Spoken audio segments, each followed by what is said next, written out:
Rapat Koordinasi Nasional Badan Kepegawaian Negara atau BKN 2022 di Hotel Marriott Harbour Bay, Kota Batam dibuka secara resmi oleh Pelaksana Tugas Kepala BKN Bima Haria Wibisana dengan tema Birokrasi dan Manajemen ASN di Masa Depan.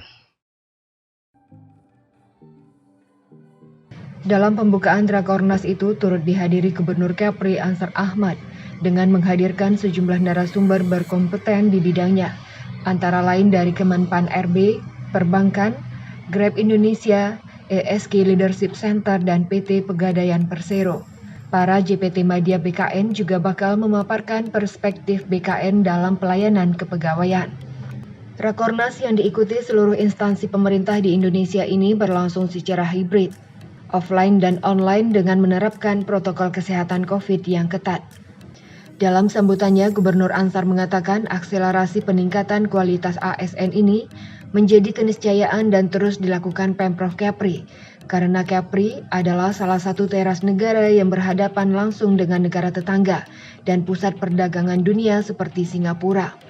Maka tidak sedikit kolaborasi yang dilakukan Provinsi Kepri bersama beberapa negara tetangga dalam hal investasi maupun kerjasama ekonomi.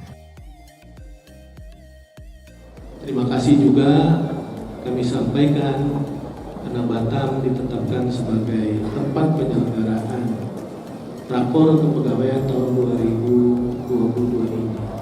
Tadi sudah disampaikan oleh Wakil Wali Kota bahwa memang selama masa pandemi COVID-19, Kepri ini termasuk provinsi yang terdampak berat sekali. Karena memang dua sektor andalan kita, industri dan pariwisata, memang terdampak berat.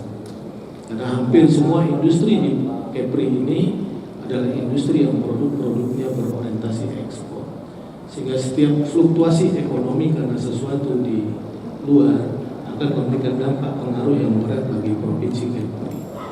Termasuk sektor andalan kita, yaitu pariwisata, juga terdampak sangat berat sekali.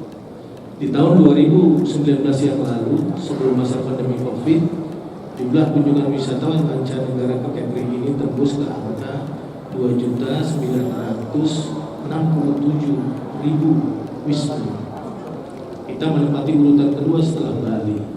Bali 5,4 juta, kita 2,97 juta, kemudian DKI 2,4 juta, 4 juta setengahnya lagi berasal dari berbagai provinsi di Indonesia. Sehingga memang di tahun 2020 pertumbuhan ekonomi kita sempat terkontraksi sampai minus 3,84%. Ansar Ahmad juga sangat mengapresiasi dipilihnya Provinsi Kepri sebagai tuan rumah Rakor ini. Hal ini tentunya sesuai dengan semangat Provinsi Kepri dalam pemulihan ekonomi dan pariwisata pasca pandemi COVID-19. Ia mengatakan Rakor ini sangat berarti bagi Kepri di saat Kepri melakukan usaha percepatan pemulihan ekonomi. Ansar berharap tentunya Rapat Koordinasi Nasional Kepegawaian ini bisa dijadikan sebagai ajang untuk evaluasi untuk membahas kebijakan ke depan, mengakselerasikan peningkatan kualitas ASN untuk memberikan pelayanan dengan semboyan ASN yang berakhlak. Pelaksana Tugas atau PLT Kepala Badan Kepegawaian Nasional Bima Haria Wibisana mengatakan bahwa Rakornas Kepegawaian tersebut menitikberatkan pada upaya meningkatkan kualitas pengelolaan manajemen ASN, terutama adaptasi kerja birokrasi terhadap perubahan masa pandemi COVID-19. Untuk itu, Badan Kepegawaian Negara mengajak seluruh pengelola kepegawaian instansi pemerintah pusat dan instansi pemerintah daerah menerapkan digital government secara masif sebagai basis pelayanan birokrasi. Pelayanan yang cepat, profesional, juga menjadi ekspektasi masyarakat.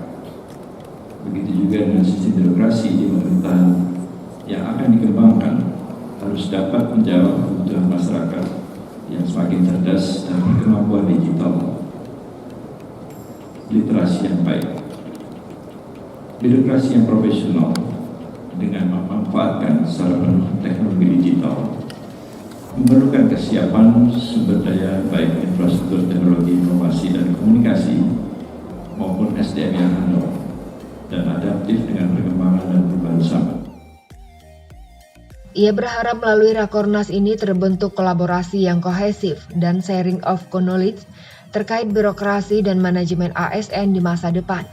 Menurut Bima, perkembangan teknologi dan perubahan paradigma masyarakat dengan literasi digital yang tinggi, serta kebutuhan perubahan birokrasi dan administrasi pemerintahan yang ramping dan ideal, menuntut adanya penyusunan sistem kerja bagi pegawai agar semakin efisien dan efektif. Teguh Cukolismanto melaporkan dari Batam.